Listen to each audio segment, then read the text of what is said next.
As you all know, my name is Peter Joseph, and I work with an organization called the Zeitgeist movement. And it's a sustainability advocacy group, without country, without class, of course, without any religion or race. It is a global concept working to unify the human species and get us on a path that we could consider humane and actually sustainable.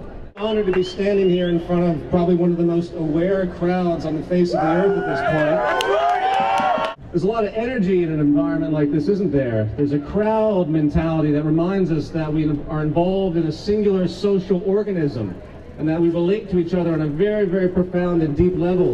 And as profound as that is on one side, it can also be a little caustic and dangerous on another. If we get too caught up in things that, you know, might move us in the wrong direction. But I don't see that happening here.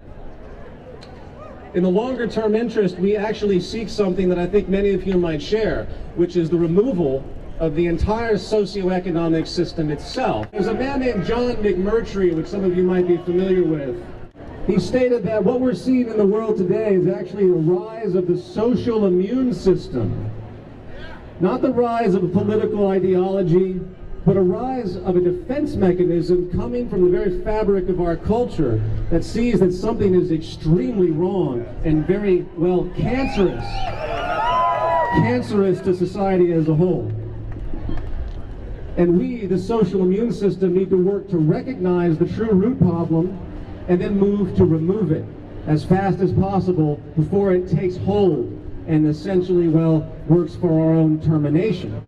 How do we diagnose the real issue? How should we feel about the 1% which own 40% of the planet's wealth?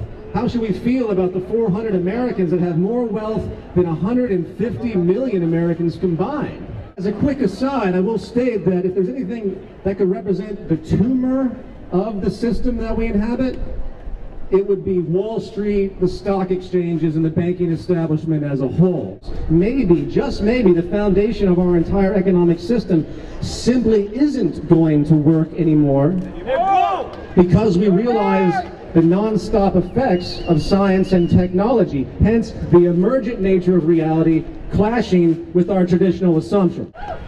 And with the psychology of growth and consumption, a psychology that continues to create the ongoing social and environmental destruction that we see, abuse and exploitation all around us, that so many environmentalists complain about, but yet they still tend to not realize that the system is based on that.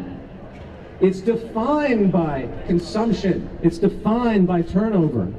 How is an economy based on consumption to maintain your employment, economizing it all? Obviously, it's a complete anti-economy. Resource-based! Legal legislation, by the way, which, yes, is for sale in the open market, just as all politicians are for sale in the open market. Just as all administration's policies in general are for sale in the open market, what did you expect when the whole system is based upon the buying and selling of property and power and hence influence? That this system is something that it isn't, that continues to bother me. This system was always fascist at its very origin. It just took this long for the root of it to rise to the top because the cancer continues to grow. And now the social immune system is noticing it. And that's the only difference. You know what really creates jobs? Problems. In an efficient world, there will be less of a need for all of us to be employed or to engage in any type of long-term action that we would consider a job.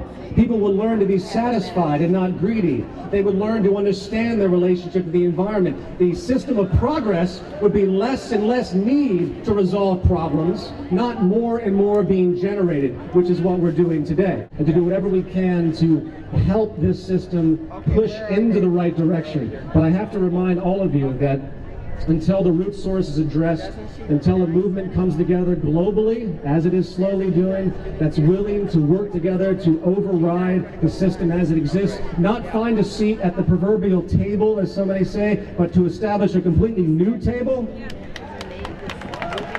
no long-term societal change is going to work. So I leave that with you, and I deeply commend you on your courage, and I thank you for your time, and good luck.